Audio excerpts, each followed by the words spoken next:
Hey, it's David. So today we need to talk about something that's crucial to every artist's career, every artistic journey, and that would be valuing opportunity. I'm going to start off by sharing a little bit about my day and how it went, and that might strike you as being slightly unorthodox. It does tie in by the end. Maybe I'll spell out those lessons for you, maybe not, but I think if you listen carefully, you'll get the point of all this. So things were happening today that occurred to me as a little irritating, a little frustrating, a little annoying. Not a lot annoying, a little annoying. Nothing disastrous, nothing crazy. Just things that were kind of unexpected and didn't really see them coming. Among one of the first things that happened was I spilled my smoothie on my bed. I mean, I have spilled things on my bed once or twice. It's not a frequent occurrence, okay?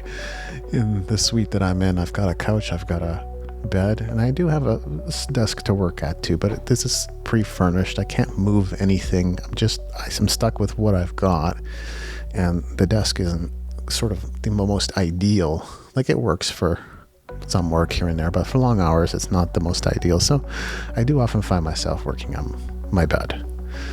So I really didn't expect for that to happen, and hasn't really happened all that often, but today for some reason spilled some of my smoothie on my bed. Then a little later, my laptop fell off the bed. It's not damaged, nothing disastrous happened, but it was like, why did that even happen? There's no reason for it to just randomly slip and fall off the bed. It's just kind of weird, but I started to sense, okay, like this is going to be one of those, not like one of those days, but there's probably going to be some sludginess, as my friends and I have been saying for quite a while. It's going to be a little bit of sludginess today. And earlier in the day, I had an interview and a conversation with an amazing artist. And little did I know that behind the scenes, like someone had set up this interview for me, but hadn't fully empowered me in the way that I needed, which was to let me know that perhaps she was single and looking. If I had known that, I might have continued the conversation backstage a little longer, if you get my point. Wasn't really set up for that. That's okay. I've moved into a state of allowing, and we'll talk more about that. And pretty much to top it all off, this is where I came from just moments ago. I came home from going and getting a bubble tea, like after doing another live stream tonight for Spark Infinity. I was like, I think I need to step away. I think I need to reward myself. I think I just need to refresh. So I got myself a bubble tea. I got myself a burrito, and my windshield wiper stopped working. And this is a rainy night, which is, of course, typical of Vancouver, March. And I love the rain. Don't get me wrong. I sometimes intentionally go out in the rain to drive or to do other things, sometimes to walk even, because I enjoy it. But I didn't expect to be, nor did I want to be stuck out in the rain having to replace a fuse, which is what I had to do. I blew a fuse. When I really looked at the situation, I was like, oh, okay, like it's kind of overheated in there. I don't know why. I'm guessing maybe I just ran the heater too much. And it's just one of those things with that car that it really fogs up really easily. So I have to keep that going, right? I have to keep the defrost going.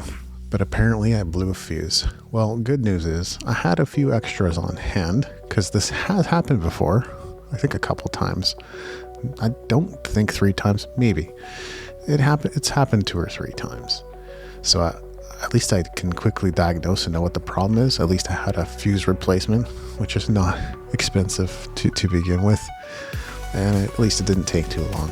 But altogether, you can kind of see that there were a few things that happened that were like, huh? What's even going on here? But I remember that last week I did have a few moments where I was just like, oh, I don't feel my best. Not as in like I'm unhealthy or haven't rested well enough. I was just kind of working through some emotional stuff. And I often believe that emotional stuff does come up to be released. And so sitting there and being with it, not always the most pleasant thing, but it's much better than trying to numb it out or turning to addictions to fix it, because that doesn't fix it, it just bottles it up, right? So then I thought, okay, no surprise. I had some moments last week and they've kind of echoed into this week, and that's okay. The thing is, I've moved into more and more a state of allowing, and that's sort of new in a way. But I was watching Gary Spivey recently, and he said something. He said the universe operates on allowing. I thought, wow, the temptation so often is to like fight against or try to fix or find a way to repair the things that we feel are broken or not working. And we try so hard to do that. Or we go, well, this part of my life's working, but that part of my life's not working. Or it sucks that I'm 60 years old and a virgin. Or it sucks that I'm 20 years old and 200 pounds overweight. Whatever it might be. And it's so much healthier to allow, simply acknowledge what's there. Acknowledging sometimes isn't alone, because that sometimes leaves people angry. But starting with that space of acknowledging and moving from acknowledging to welcoming, and welcoming to allowing. And more, that's the space I've moved to, because I've resisted a lot of things in my life. There's things about my life, there's things about who I am that I don't like, haven't particularly enjoyed. But moving to that space of allowing has been so healthy, because it's not me trying to run from it. It's not me trying to fix it. It's simply acknowledging and welcoming and allowing in my existence exactly as it is. Not trying to change it, not trying to avoid it, not trying to ignore it. Seeing it exactly as it is. And this is so often what we're not doing in our financial life that we should be doing. Being willing to look at the balance in our bank account. Being willing to face whatever's there. Being willing to take proactive steps to change it if it's not working the way it is. So let's talk about value and opportunity. This has become increasingly more challenging at the stage that I'm at. As is the case with most, when I was first getting started in the various things, the space that I now occupy, whether you want to call that multi-potential, multi-passionate, a polymath, whatever you want to call it, that space that I occupy initially, there weren't many opportunities. Just enough for me to feel motivated, for me to want to pursue it and try it, and to keep at it, because I knew I'd have to get better, and I'd have to build. I'd have to build connections, I'd have to uncover and discover resources. I'd have to fill knowledge gaps with books and courses. I'd have to possibly get coaching and counseling to support me on the journey. So I took it in stride. But when you do the right things long enough consistently, the tides do begin to change. And your inboxes, and I say inboxes generally because you're going to get phone calls, you're going to get voice messages, you're going to get texts, you're going to get emails. It's going to come through different directions. Whatever's coming next, telegrams, or whatever the case might be, you're going to get messages. And the opportunities are progressively going to look shinier and better and more attractive. And this has been happening for a few months now. It's not just unique to 2025 so far. I'd say I started to see some stuff happen probably October, November. I would say definitely starting around November. There were situations that really had me think, because I'm like, all the opportunities that are coming to me are good ones. They all kind of look like A rating opportunities to me. Not B, not C. And of course, those B and C's existed. In fact, it's probably more like N and K and Y and W opportunities. Like, those are like, whatever. I can just delete those and ignore them, because frankly, you come to a point where you can't respond to everything either. It's just not realistic. You can put people through autoresponder series and stuff like that. And so I'm starting to think a little more strategically about that. My gears are turning, because I do see that could be a really powerful strategy for different types of things. But it's fair to say, never are you receiving just A rating opportunities, because that's not the way it worked. So the problem is, I had trouble deciding.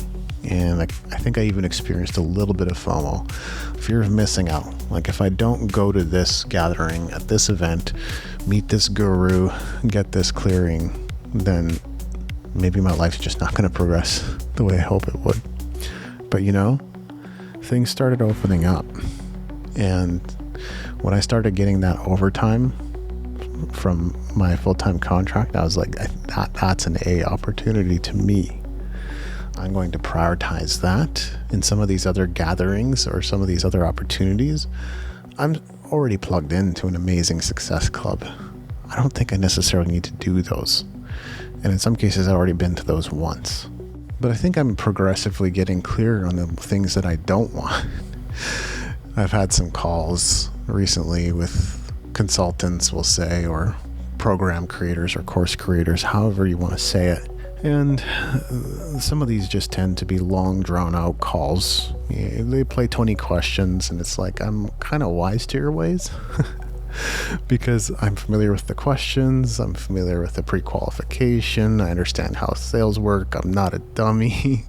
I've read all the books. I've probably implemented the books and wrote some of those books too. So those scripts are not unique. They're not new. I'm just putting it out there. And especially in situations where they don't tell you that there's going to be a cost up front. The pitch might be, oh, it's free. That one annoyed me for a while because you would go to their website and find out, of course, the book's not free. You got to pay for shipping. And they started saying free plus shipping. And I was like, okay, I think that's a little more ethical, a little more trustworthy. I get that one. If you say your book's free and you're charging something for it, even if it's shipping, that doesn't always sit well with people. The latest one I heard was, we don't make any money if you don't make any money. So, okay. So my expectation is not free exactly, but I'm also thinking like, what? That's like a revenue share program or something like that, right? No, it was a guarantee. And for whatever reason, probably because of marketing, they didn't use that language. They just used that as part of their pitch. And I was like, maybe there's just a difference in how we're seeing things. I literally told them this. I was like, but I would call that a guarantee. Like, if you're going to refund me my money after 6 months if I don't make $5,000 a month, that's not if you make money, we don't make money. That's a guarantee. And that's a cool guarantee. It's a good one. And at the same time, what's my trust level after 15 minutes of a conversation? How willing am I to spend $5,000 on that? And that's roughly what it cost, by the way, to participate in their content creator program. I'll say program, I'll be generous. It wasn't just a course. There was hands-on coaching and stuff like that too. But I still thought to myself, $5,000. No kidding. I mean, congratulations to them. That's awesome if that's working for them. I don't know to what extent that's working for them. I don't know to what extent people like me are harassing them or not harassing them. But hey, if you can make money that way and feel good about it, good for you. Who am I to judge? I also had a call with a magazine company recently, and I was like, really, I should stop taking these calls. I should filter these out and maybe even just ask questions, because I think this one came through LinkedIn. Try to filter through these in my LinkedIn messages or my inboxes before I take it to a call or a Zoom call or whatever, because literally it's just time I don't get back. And I can use them as opportunities to express myself and my true feelings about what they're offering. But I think now that I'm in a place where I'm a little more ready and a little more able, I feel, to express my feelings and my opinions on things, that's not something I need to go out of my way to do anymore. So this magazine company, their whole model is clearly, let's approach certain types of entrepreneurs who are most likely interested in getting additional exposure for themselves, being perceived as celebrity, yada, yada, yada. Look, that category of people, I know I'm not the only one. There's many that exist out there. But I think there does come a point where either you've been burned enough or have wasted through enough thousands of dollars that you realize maybe that's not the way to do it, or I'm just not willing to go beyond what I've gone through, knowing what that amount of money could actually do in other ways. So I don't remember the prices, I'm just making it up, but it was something like $1,000 or $1,500 for a half page feature, $1,900 for a full page feature, $4,000 for a 2-page feature, and so on and so forth. I ended the call pretty much as early as I could after I had a sense of what this was going to cost. By the way, that's not the way they approached me. It didn't sound like it was going to cost something. It sounded like they wanted to feature me. I don't like those. So I'm very clear on these types of offers that clearly just aren't for me, and I don't like being put on the spot for that kind of stuff. But I basically just ended the call by saying, oh, our PR budget is overdrawn. We can't spend any more on this right now, which frankly isn't untrue, because I spent in about 2 months what I would probably spend over the course of a year or 2 years. It's just part of the many experiments I tried out, but like I'm gradually dialing down those types of experiments because, yeah, they led to some results, no question. My Instagram following has grown a lot, but the recent growth of Spark Infinity in the Facebook group has nothing to do with, well, I wouldn't say nothing to do with those experiments, because I learned something through those experiments, no question, but they didn't contribute directly to the growth of our following. So valuing opportunities becomes increasingly important over time. If you can, create some kind of system for ranking the opportunities that exist in your inboxes and elsewhere, because that'll allow you to have a bird's eye view of what's worthwhile to you and what isn't. And of course, over time, you're going to want to look more and more at what your values are in relation to the opportunities that are in your life. Because to a certain extent, I would argue, even if you're entrepreneurial, you want to value things like sleep and rest and meditation and time away and vacations or travel or going to see a movie or going to get a bubble tea. It's important to value those types of activities too, because the only way that your business is going to stay fresh is if you stay fresh. If you're burned out, your business is burnt too. Income is definitely important, but there comes a point where it's not just about the income anymore. It's also about quality of life. It's also about having experiences. It's also about enjoying yourself. I've treated myself to things like concerts, went to see Extreme, went to see Disciple, obviously treated myself to things like massage or bubble tea or food or escape rooms because I enjoy those things.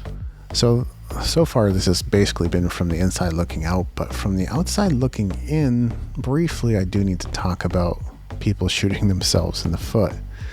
And this seems to be a running theme this year. Keep coming back to this, the fact that there's so many things, there's so many opportunities available to people, and they either become complacent or they become prideful or they become lazy. And it's not really my place to try to change that. I think as a coach, I have a deep concern. And since it is my mission to impact others, especially artists, and make a difference for artists, it really sucks when I see people not value an opportunity for what it's worth, not see the possibility. And without naming names, I have a friend who has really had like an on again, off again, like love-hate relationship with jobs, and keeps cycling through different jobs.